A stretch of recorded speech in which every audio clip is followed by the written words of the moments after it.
गौरम करुणावतारम संसारसारं भुजगेन्द्रहारं सदा वसन्तं हृदयारविन्द्रे भवं भवानी सतं नमामि। त्वमेव माता च पिता त्वमेव बन्धु च सखा त्वमेव विद्या द्रविणं त्वमेव सर्वं मम देवं देव।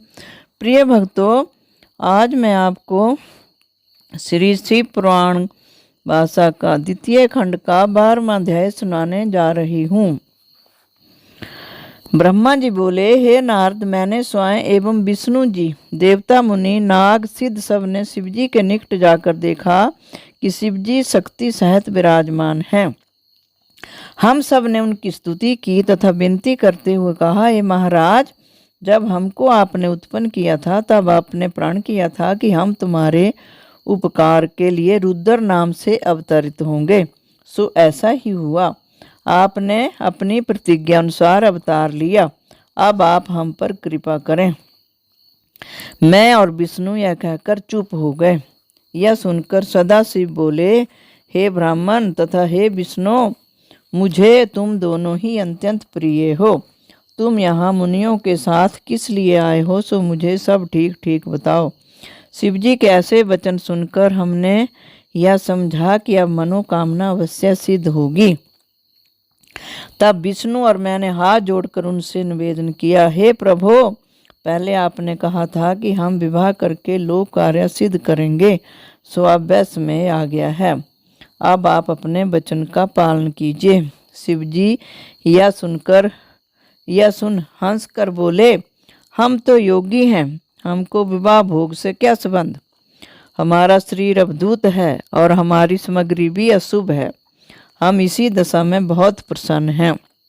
देखो, लोग विवाह से अधिक दूसरा कोई आनंद नहीं मानते, परंतु वह एक कारागृह के समान है, जैसा कि वेद भी कहते हैं।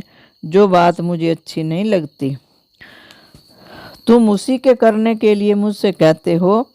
अच्छा, फिर भी मैं अपना वचन पूरा करूंगा और विवाह करूंगा, परंतु इसके साथ एक बात अवश्य है कि मैं जिस प्रकार की स्त्री कहूँगा, तुमको मेरे लिए उसी प्रकार की स्त्री ढूंढनी होगी। वह स्त्री ऐसी हो जो हमारे तेज को सह सके, वह परम सुंदरी तथा कीर्ति युक्त हो, और वह मेरी बात माने तथा पूरी तरह से मेरी सेवा करे। शिव जी के ऐसे वचन सुनकर मैंने तथा विष्णु ने हाथ जोड़कर उनसे निवेदन किया, हे प्रभु, आपके योग्य सर्वगुण संपन्न दक्ष प्रजापति की पुत्री हैं, जो आपके लिए ही महाकठिन तप कर रही हैं। आप वहाँ चलकर उनको वरदान दीजिए तथा उनसे विवाह कीजिए। इतना कहकर हम लोग शांत हो गए। तब शिवजी ने हंसकर कहा तथास्तु।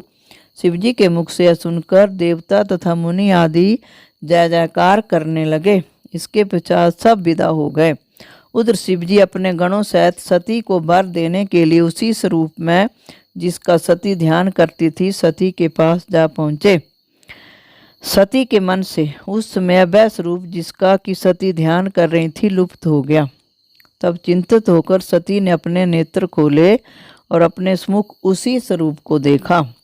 सती ने उन्हें पहले तो प्रणाम किया, फिर अपने हृदय में उस स्वरूप का ध्यान धर लज्जा से मस्तक नत कर लिया तथा आनंद में मगन हो बेशांत बैठी रहीं।